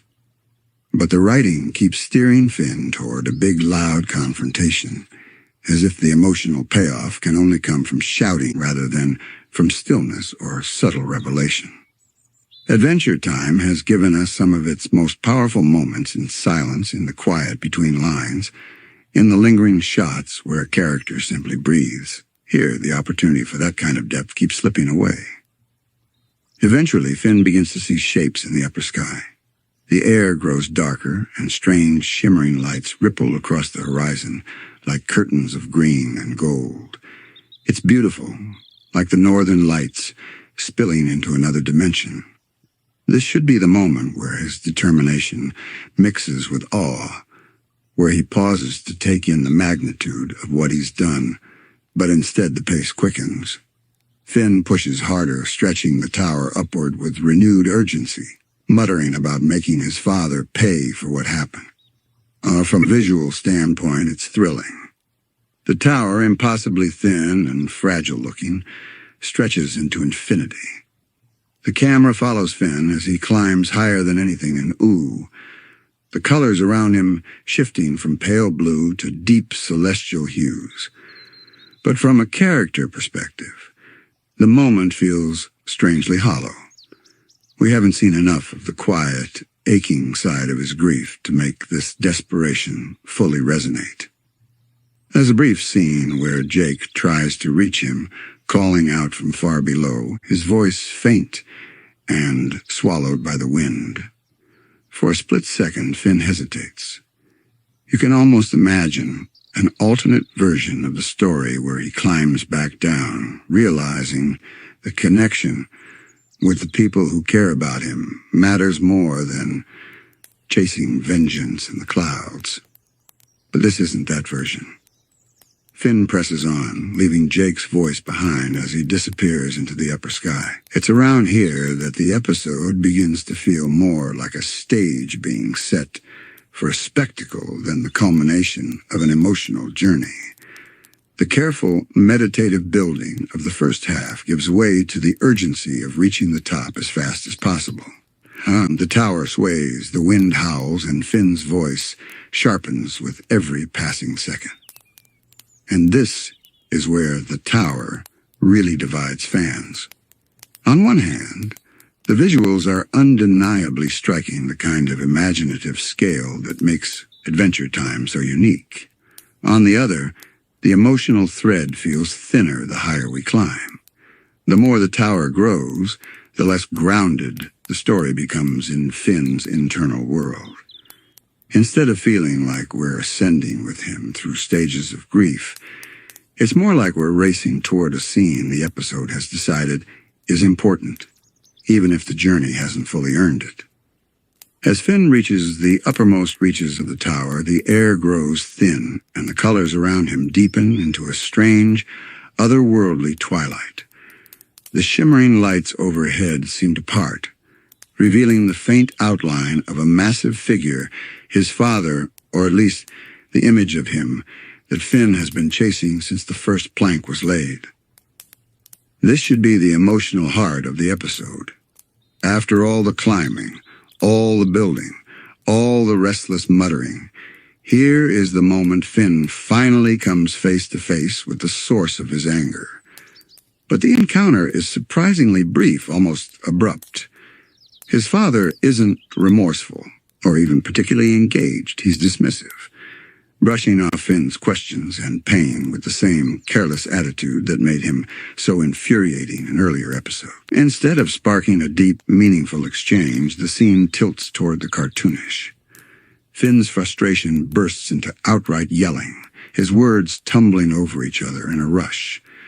The confrontation feels less like a carefully built emotional release and more like a venting session.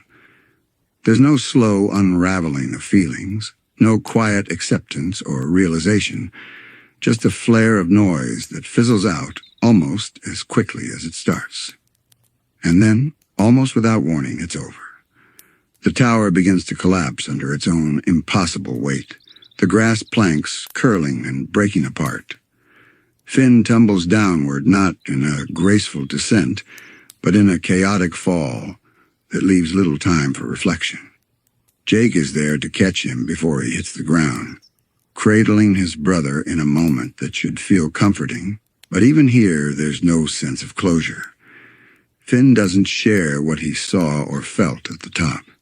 He doesn't admit that maybe the climb didn't give him what he was looking for. The episode simply lets the moment fade into silence, as if the entire journey was just another passing adventure. And that's what makes the tower so frustrating in hindsight. All the ingredients for a truly powerful story are there.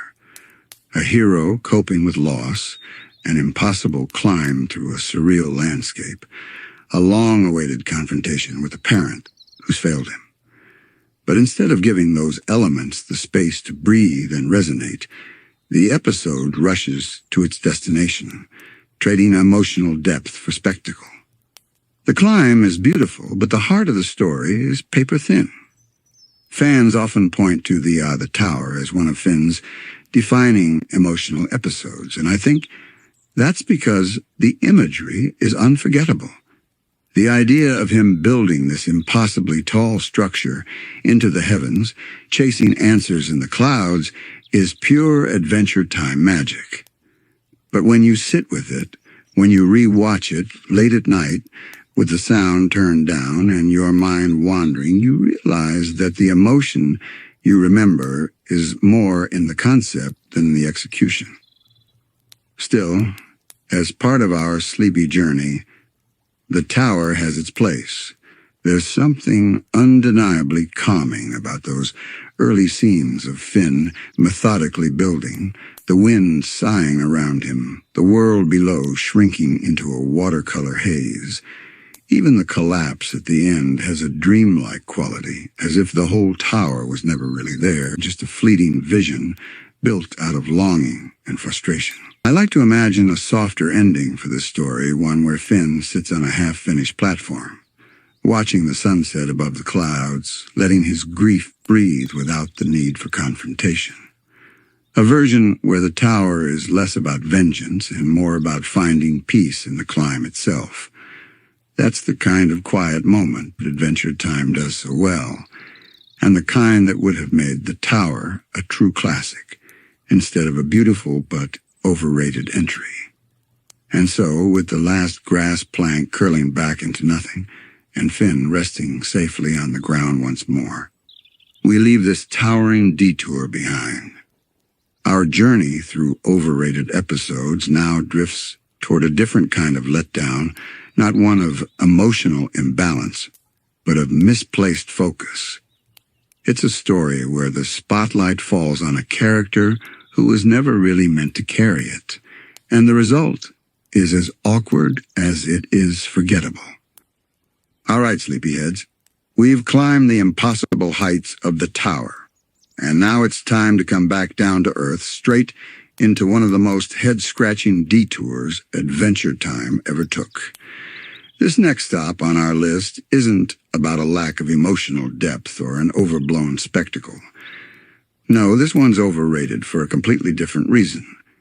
It gave the spotlight to a character who, for most of the series, worked best in the background and then expected us to take him seriously. Tonight, we're stepping into the Red Throne. If you've seen it before, you already know the setup. The Fire Kingdom is in trouble again.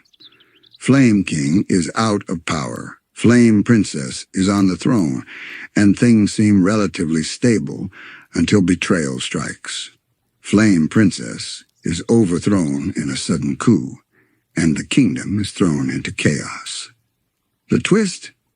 The one by her side in this crisis isn't Finn, or Jake, or even Princess Bubblegum. It's Cinnamon Bun. Now, Cinnamon Bun has always been one of Adventure Time's most consistent comic relief characters. He's simple, sweet, a little clueless, and usually there to drop a goofy line or cause an awkward distraction in the middle of more serious events. He's a character you smile at, not one you expect to carry an entire story. And yet, the Red Throne tries to do exactly that, putting him in a role where he's meant to be brave, competent, and even a little heroic. It's an odd choice, and the episode leans into it without ever fully justifying why. Cinnamon Bun and Flame Princess flee the Fire Kingdom together, dodging danger and plotting to take back the throne. Along the way, we're meant to see Cinnamon Bun as more than the half-baked sweet roll we've always known him to be. There's an attempt to frame him as loyal, determined, and capable in a pinch. But for many viewers, it's hard to shake the image of the bumbling background character he's been for so long. Part of the problem is that the tone feels mismatched. Flame Princess is in the middle of a serious crisis, her power stripped away, her leadership challenged, and she's paired with someone whose comedic energy undercuts the gravity of the situation. Instead of raising the stakes, Cinnamon Bun's presence makes everything feel lighter, almost to the point of parody. It's like watching a fantasy epic where the main character is suddenly replaced by a slapstick sidekick. And then there's Finn. He is in the episode, but in a way that feels oddly off. His interactions with Flame Princess are still tinged with the awkwardness of their past relationship, and instead of stepping up as a steadfast ally, he's written as slightly distracted and sidelined. It's almost as if the episode wanted to remove Finn from the spotlight without fully committing to why. The result is a strange imbalance. Finn is too present to be absent, but too absent to feel important. From a sleepy late-night rewatch perspective, The Red Throne is more puzzling than thrilling. The pacing is slow enough to be soothing, with long scenes of Flame Princess and Cinnamon Bun traveling together, talking quietly about trust and loyalty. But the emotional beats don't always land because the partnership at the heart of the episode feels mismatched from the start. You can feel the show trying to convince you that Cinnamon Bun is capable of protecting Flame Princess. But deep down, you know he's still the same sweet, doughy character who once admitted he wasn't fully baked. There are some charming moments. Cinnamon Bun's genuine, almost childlike loyalty is endearing in its own way, and the Fire Kingdom's glowing, ember-lit backgrounds give the episode a warm visual palette that's perfect for bedtime viewing. The low, crackling sound of lava flows and the soft hum of underground fire pits almost work as a lullaby in the background. But even those cozy elements can't fully disguise the fact that the story itself feels oddly hollow for a high-stakes political takeover. It's the kind of episode where, if you're half asleep, you might not question why Cinnamon Bun is suddenly the co-lead. But when you're awake and paying attention, you can't help but wonder, out of all the characters in Ooh, why him? As the episode moves forward, we follow Flame Princess and Cinnamon Bun through the volcanic outskirts of the Fire Kingdom. The world here is painted in deep reds and glowing oranges, the air shimmering with heat. Pools of lava bubble quietly, casting a soft light on the rocky terrain. It's beautiful in that stark, dangerous way, and for a moment you can almost forget that this is supposed to be a tense escape because the pace is so gentle. Flame Princess is focused. She's thinking strategically, weighing her next move, and making plans to reclaim the throne. Cinnamon Bun, meanwhile, plods along beside her, offering encouragement that's as simple as it is sincere. "I'll help you," he says in that earnest tone that makes it impossible to dislike him. He's not witty, he's not particularly insightful, but he means it. And while that's sweet, it also means the conversations between them feel thin. This is where the episode begins to feel padded. There are stretches where not much happens beyond walking and talking, and those talks rarely dig deeper than a few lines of reassurance from Cinnamon Bun or an exasperated sigh from Flame Princess. The Fire Kingdom's coup, something that should feel urgent, becomes a quiet background hum. There's no real ticking clock, no palpable danger nipping at their heels. It's almost like the story is taking a slow evening stroll through the lava fields. Finn's occasional appearances don't help the pacing much. When he does show up, it's not as the central hero we're used to, but more as an awkward extra in someone else's drama. His presence feels like a reminder of the tension between him and Flame Princess. But that tension doesn't lead anywhere. It lingers in the air, unaddressed, like a conversation you keep meaning to have but never do. Cinnamon Bun, for his part, remains unwaveringly loyal, and the episode really tries to make that loyalty seem like the kind of steadfast bravery you'd want in a partner during a crisis. But because Cinnamon Bun is still Cinnamon Bun, his bravery feels almost accidental. He's not making clever moves or anticipating threats. He's just there. And sometimes just being there is enough. But in the context of a kingdom-wide power struggle, it doesn't exactly scream heroic lead. One of the more memorable moments in this middle stretch is when Flame Princess confides in Cinnamon Bun about feeling betrayed not just by the coup itself, but by the people she thought she could trust. For a second, you can see the potential for something more layered. Cinnamon Bun listens without interrupting, his simple expression focused entirely on her words. It's almost touching in that childlike way he has. But again, the show doesn't take it any further. The conversation ends quickly, and we're back to slow walking through glowing caves. From a bedtime perspective, this lull is almost perfect.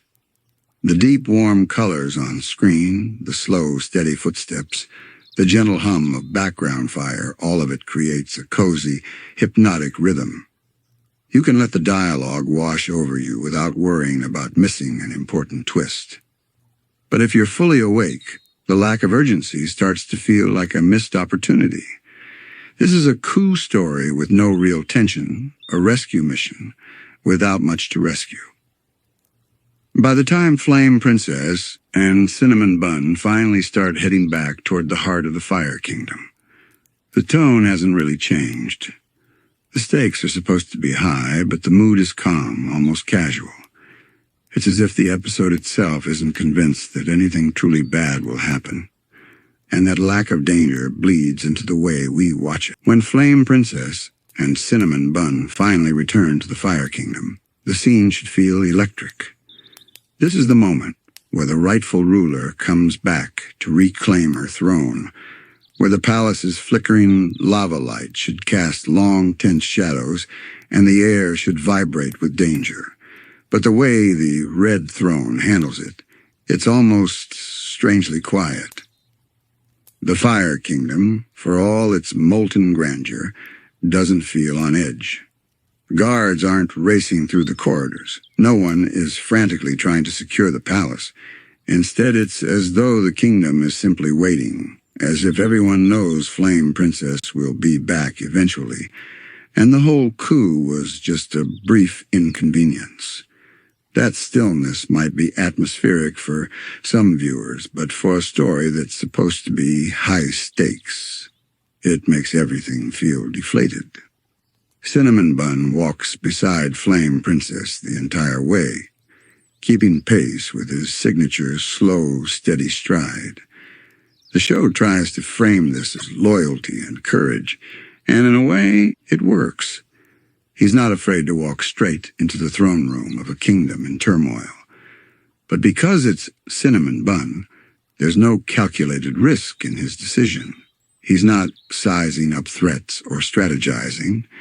He's simply following her because that's what he's decided to do. When they reach the throne room, the confrontation plays out in a way that's surprisingly subdued. There's a bit of posturing, a few heated words exchanged between Flame Princess and those who betrayed her, but the whole thing is over quickly. There's no drawn-out battle, no clever plan revealed at the last second. The victory feels almost handed to them. And Cinnamon Bun? He's there in the middle of it, but he doesn't exactly do anything remarkable. His presence is meant to be a symbol of unwavering support, but the story never builds a moment where that support is tested in any meaningful way. One of the oddest beats comes when Cinnamon Bun steps forward and makes a declaration that's clearly meant to land as a powerful stand-up-and-cheer moment. He calls out the wrongdoers, his voice more confident than we're used to hearing. And for a split second, you can see what the episode wants this to be a turning point for his character. But it's hard to shake the fact that we've spent years watching him be a bumbling comic relief. The transformation feels abrupt, more like the flick of a switch than the result of growth. Flame Princess takes back her throne, of course, and the Fire Kingdom returns to its status quo. The resolution is warm enough. There's a sense of balance restored, of things returning to the way they should be, but it's missing the emotional punch you'd expect from a coup story. There's no deep reckoning, no moment where we truly see the cost of what happened. It's as if the episode is more interested in showcasing Cinnamon Bun's loyalty than in showing the weight of the Fire Kingdom's politics. From a sleepy viewing perspective, though, this ending works in its own way. The pacing never spikes into frantic territory. The lava's glow remains soft and hypnotic, and the soundtrack hums in those low, resonant tones that make your eyelids heavy. You can watch the whole climax in a relaxed haze, and when Flame Princess sits back on her throne, it's like the final note in a lullaby. But for anyone looking for a standout episode, the Red Throne leaves more questions than satisfaction. Was this really the right moment to put Cinnamon Bun front and center? Did his presence add something meaningful to the Fire Kingdom story? Or did it simply take the focus away from a character who could have carried the episode with more depth? In the final minutes of the Red Throne, the Fire Kingdom is calm again. The warm red glow of the lava pools flickers gently across the throne room walls, and the rhythmic bubbling from below fills the air like a low, steady heartbeat. Flame Princess sits back in her rightful place, her crown catching the light in a soft glint. It should feel triumphant, but the mood is more like a quiet exhale after a mild inconvenience. Cinnamon Bun stands beside her, proud in that simple, almost oblivious way he has. The episode frames his loyalty as essential to her victory, but it's hard to pinpoint a single moment where he truly changed the course of events. He was there, yes, and he never wavered, but his presence felt more symbolic than practical. It's the kind of loyalty that's touching in theory, but a little underwhelming when you step back and look at the whole picture. What's strange is how the episode almost invites us to see this as a defining moment for Cinnamon Bun, a shift from comic background character to someone who can hold his own in the heart of a kingdom's crisis. But because there's no build-up in earlier episodes to support this leap, it doesn't land as powerfully as it could have. It feels less like growth and more like a brief experiment. What if we put Cinnamon Bun in the hero's shoes for one episode? And the truth is, Cinnamon Bun works best in small doses. His charm comes from those fleeting, unexpected moments when he wanders into a serious scene with an innocent question, or reacts to chaos with that slow, half-baked smile. Stretching him across an entire story, especially one about political betrayal and reclaiming power, reveals how thin that charm can wear. As a late-night watch, though, The Red Throne is almost ideal. The stakes might be high on paper, but in practice they're low enough that you can relax into the slow pacing.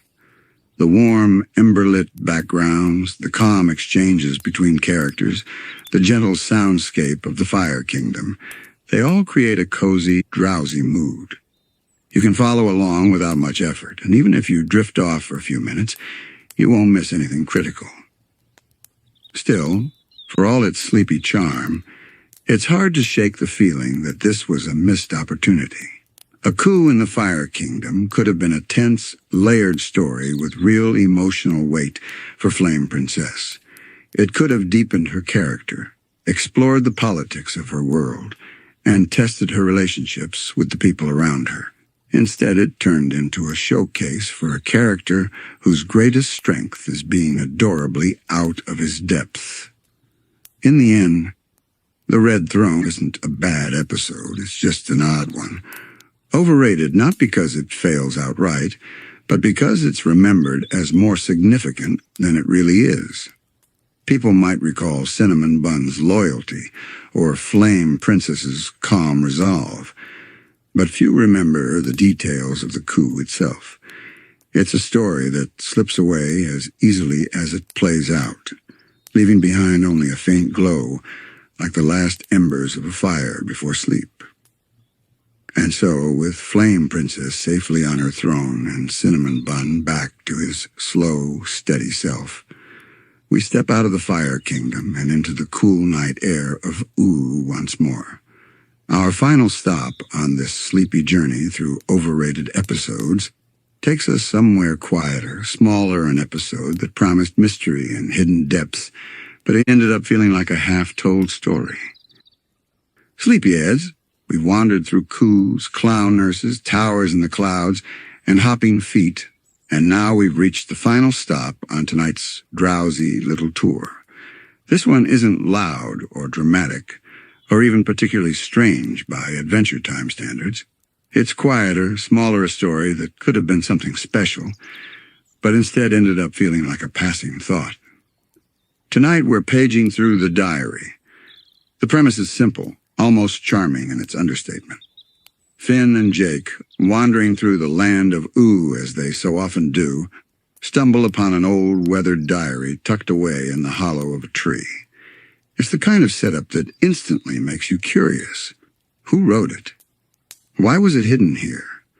What secrets might be scrawled across its pages? There's something inherently magical about the idea of finding someone's forgotten words, like catching a whisper from the past. The diary belongs to a girl named Little Dude, Shoko, or so Finn and Jake eventually learn, but in the moment of discovery, all they have are the pages themselves. The handwriting is small and neat, and the entries hint at a life full of strange encounters and personal adventures. Some passages are whimsical, others tinged with sadness. It's a window into a life that Finn and Jake have never seen, and by extension, neither have we. From the start, you expect this to unfold into a deeper mystery. Adventure Time has a way of taking small objects, a crown, a sword, a photograph, and using them as doorways into stories that reveal something new about Ooo. And for a little while, the diary teases us with that same possibility. Each entry Finn reads aloud feels like it's building toward something, a thread that will connect Shoko's life to theirs in a meaningful way. But that's where the episode begins to drift. Instead of following the mystery to a satisfying conclusion, it meanders through a series of light, disconnected moments. Finn and Jake read an entry, react to it with mild amusement or curiosity, and then move on to the next one. There's no real urgency, no driving question, pushing them forward beyond let's keep reading. It's pleasant enough, but it doesn't dig into the emotional or narrative potential of its own premise.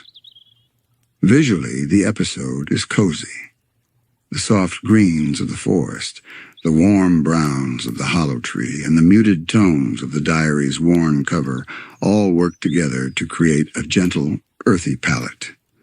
It's the kind of setting that makes you want to curl up somewhere quiet with a book of your own, and in that sense, it's perfect for bedtime viewing. The pace is slow, the stakes are non-existent, and you can let the scenes drift by without worrying about missing a plot twist. Still, for all its sleepy charm, the diary feels incomplete. It's like sitting down to hear a story, only for the storyteller to wander off halfway through. You're left with pieces interesting, sometimes even poetic, but without the satisfaction of a bigger picture. We learn small details about Shoko's personality and her experiences, but nothing that truly connects her to Finn and Jake in a way that changes them or us. It's a shame because the idea of a diary as a narrative device has so much potential. In a world as rich and strange as Ooo, a journal could be a treasure map to hidden locations, a record of forgotten history, or even a key to understanding one of the show's great mysteries. Instead here, it's more like a pleasant distraction, a curiosity to flip through on a lazy afternoon before tucking it back into the tree and moving on. From a sleepy perspective, though, that lack of payoff almost works in its favor.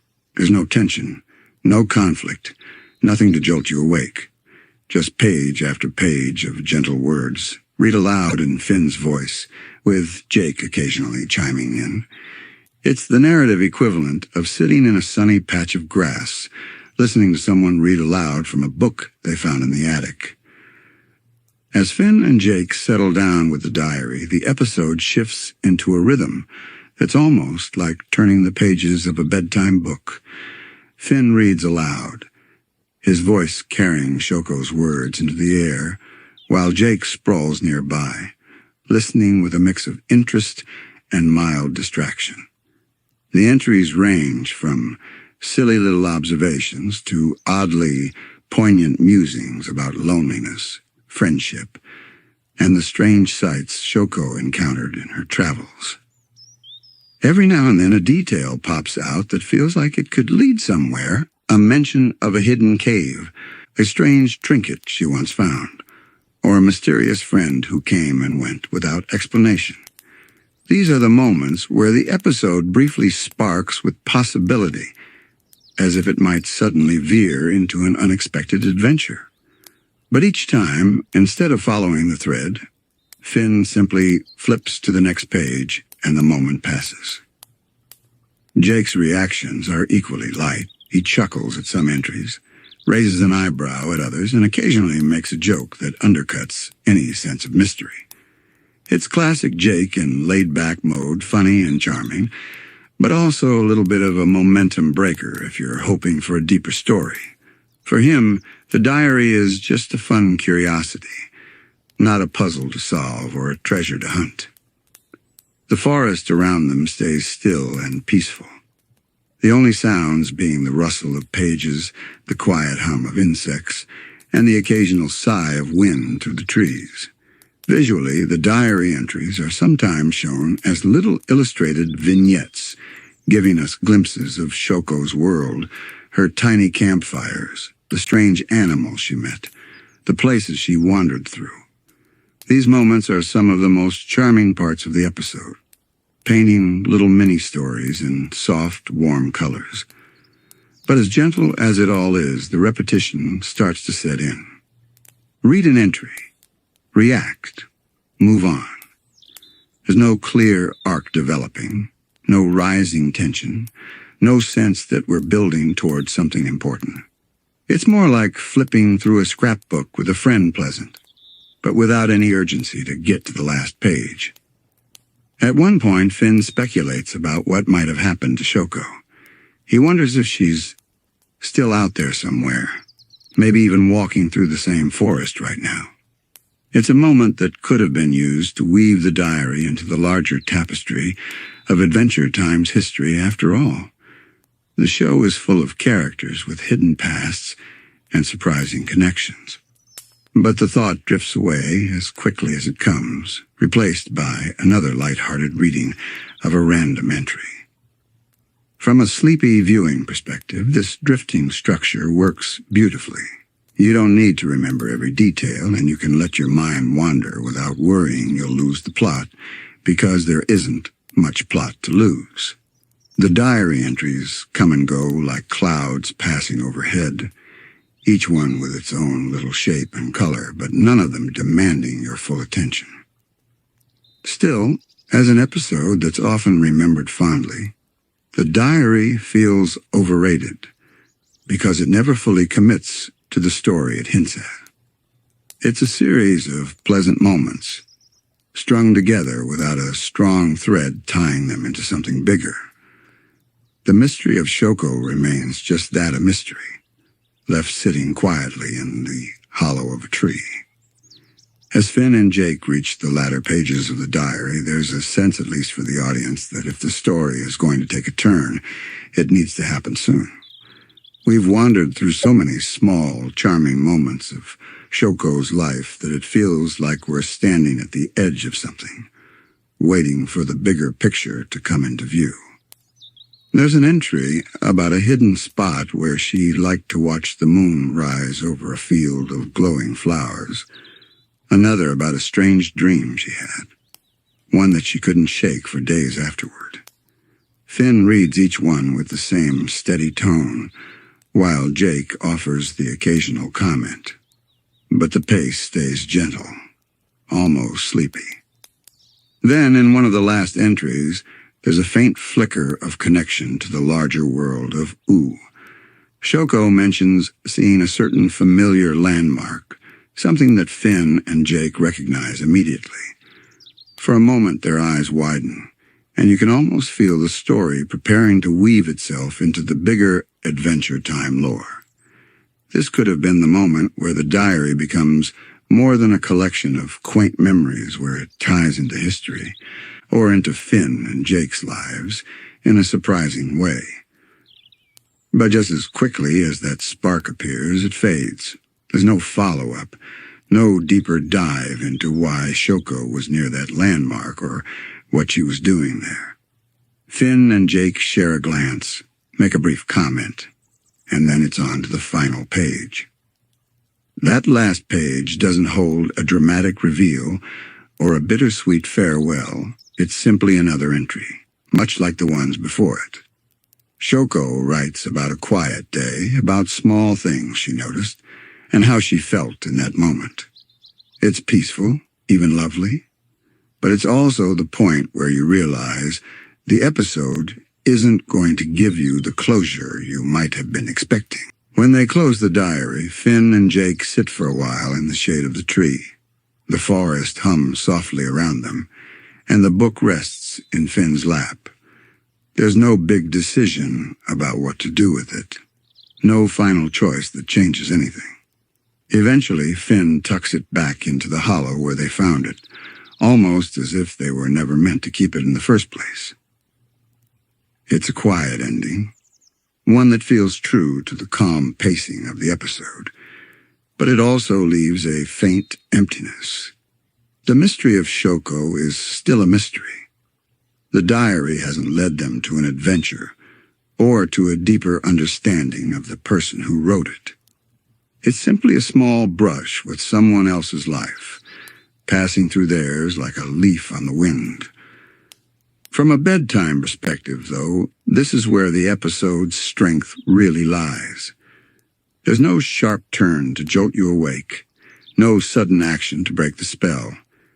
The story drifts in, shares its gentle rhythm with you, and drifts back out, leaving you exactly as it found you, quiet, comfortable, and maybe a little curious. Still, for fans who remember the diary as a hidden gem, this is where the overrated label comes in. The premise is ripe with possibility, but the execution chooses not to explore those possibilities. And while that makes for a peaceful, low-stakes watch, it also means the episode fades from memory almost as soon as it ends. As Finn pats the diary into place inside the tree's hollow, a soft breeze rustles through the leaves overhead. Jake stretches lazily, his voice carrying that casual ease that says, "Well, that was nice." There's no fanfare, no dramatic parting words, just the sound of the forest and the quiet satisfaction of having spent an afternoon reading something together. The moment feels almost like the end of a lazy summer day. The light filtering through the branches is warm and golden, casting dappled shadows across the ground. Finn and Jake stand, dust themselves off, and start walking back through the forest, their conversation already drifting to other things. The diary, for all its gentle charm, is left behind without a backward glance. And maybe that's the point, or at least the mood the episode settles into. Not every story needs to lead to something grand. Sometimes you stumble across someone else's words, spend a little time with them, and then let them go, like watching a bird land nearby and then fly off again. In that sense, the diary succeeds as a piece of quiet world-building. It reminds us that Ooo is full of countless little lives, each with its own joys and struggles, most of which we'll never fully know. But in terms of why it's overrated, that comes from how much more it could have been. A diary in a world as rich as Adventure Time's is an opportunity to peel back layers, to link past and present, in a way that deepens our understanding of the characters and the land they inhabit. Here it's more of a passing curiosity, pleasant in the moment, but fading as soon as it's over. Fans who remember it as a standout are likely remembering the feeling of the episode, the cozy forest, the rhythm of reading aloud, the soft mystery in the air rather than the actual content. Still, there's something lovely in that feeling. As a bedtime watch, the diary is perfect. The pacing never rushes. The tone never spikes. The mystery never turns into something sharp or frightening. It's a gentle loop of discovery and release, a story that asks nothing of you but to listen for a while. You can let your mind wander with the sound of the pages turning, and by the time the book is tucked away again, you're ready to drift off yourself. I like to imagine that somewhere, Shoko is still out there, walking her own path under the same sky. Maybe she never meant for anyone to read her diary. Maybe she left it there for someone like Finn to find, just to share a little piece of her world. Or maybe she forgot it entirely, and it became part of the forest the way fallen leaves become part of the soil. Whatever the truth, it's one of those small, unclaimed mysteries that Ooo seems to have tucked into every corner. And so, with the diary resting in its hollow and Finn and Jake disappearing into the golden light, we close the cover on tonight's journey. We've wandered through the sugar-coated chaos of Slumber Party Panic, hopped awkwardly through Freak City, meandered stubbornly in Another Way, built impossible heights in the tower, marched slowly through the Red Throne, and flipped gently through the pages of the diary. Each of these episodes holds a certain charm, a certain softness that makes them perfect for late-night viewing, but they also share that quality of being remembered as more than they truly are. They're episodes where nostalgia, novelty, or a single striking image has elevated them in fans' minds, even though the stories themselves are light, sometimes shallow, and often meandering. And that's what makes them so fitting for our sleepy little channel. They're not the ones that will keep you up at night thinking about the meaning of life. They're the ones you can slip into like a warm blanket, knowing you can drift in and out without missing anything essential. They're the quiet corners of Adventure Time, overrated, yes, but in the gentlest way possible. So wherever you are tonight, I hope these stories have kept you company. Whether you stayed with me from the first candy zombie to the last page of the diary, or whether you've been in that hazy space between waking and dreams. Good night, sleepyheads. Until next time, may your dreams be filled with towers that touch the clouds, kingdoms lit by gentle firelight, and pages of stories waiting to be found.